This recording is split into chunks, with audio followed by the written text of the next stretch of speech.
recently came upon a new TV show called How the States Got Their Shape. I don't know if you've seen it. I'm kind of fascinated by it. It tells the story of all 50 states and how they came to be shaped the way that they are. You got boring states like Kansas, big square. Kansas people aren't boring, just the shape of their state. But you look at Oklahoma, you look at Texas, you look at Florida, you look at how did they become to be shaped in such a way? Well, it usually involves a war, a dispute, and some kind of compromise. But mostly, the states are shaped the way they are because of water. When Native Americans arrived long before pilgrims, they sought out water. When the first settlers arrived, they sought out water. The history of the United States is profoundly influenced by the movement of water as a source of commerce, transportation, and of food. The Colorado River is the main water source for many states. There are 7 states that border the Colorado River: California, Arizona, Colorado, Nevada, New Mexico, Utah, and Wyoming. But water from the Colorado River is a scarce resource, and thus there are constant political battles over that water.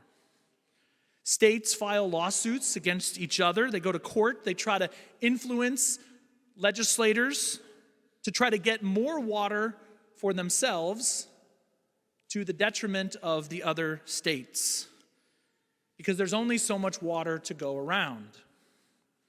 Now compare the scarcity of water in the Colorado River to that of a spring. By definition, a spring is an opening at or near the surface of the earth for the discharge of water from an underground source. From underground, from an interior source, water comes to the surface in abundance. On this feast of the baptism of the Lord, water is indeed a very central theme. Water gives life. Try to live life without water, and you will not last very long. But in our spiritual lives, we try way too often to live apart from God, apart from the source of life.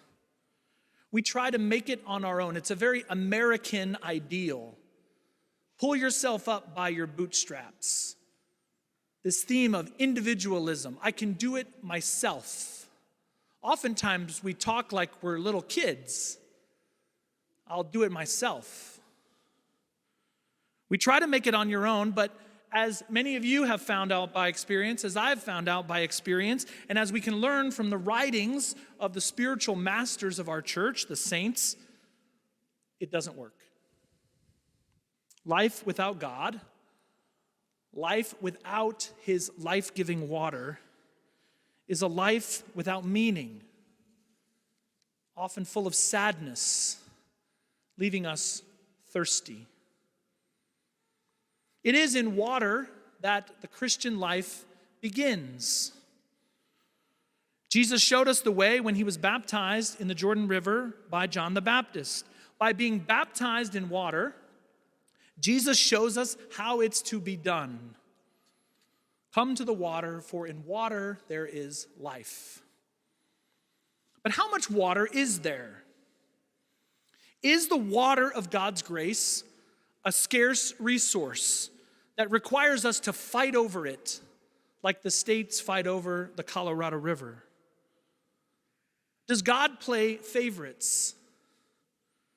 Do we need to do more in order to get God's attention so that we can get more than others? Many times we act like that. If I just did more, God would love me more. If I just was louder, then God would pay attention to me. God would love me. But the psalm of today is a great promise to those who heard it thousands of years ago and to us today. You will draw water joyfully from the springs of salvation. The Catholic faith and God's grace that comes to us through the sacraments is not a scarce resource. It need not be fought over. Sometimes we may think that God doesn't care about us, or that we need to save up our prayers for some time that's really important. But God's life, God's grace, his love is not a scarce resource. God's grace does not come in limited supply, and it need not be fought over. God's life is abundant, and it comes to us from an underground source and comes to the surface to fill us, to feed us. It is for all who are thirsty. Come to the water.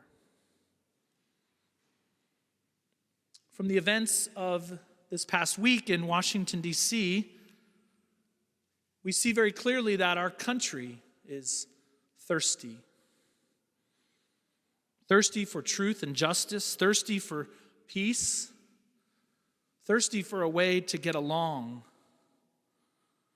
thirsty for authentic leadership that puts country before self.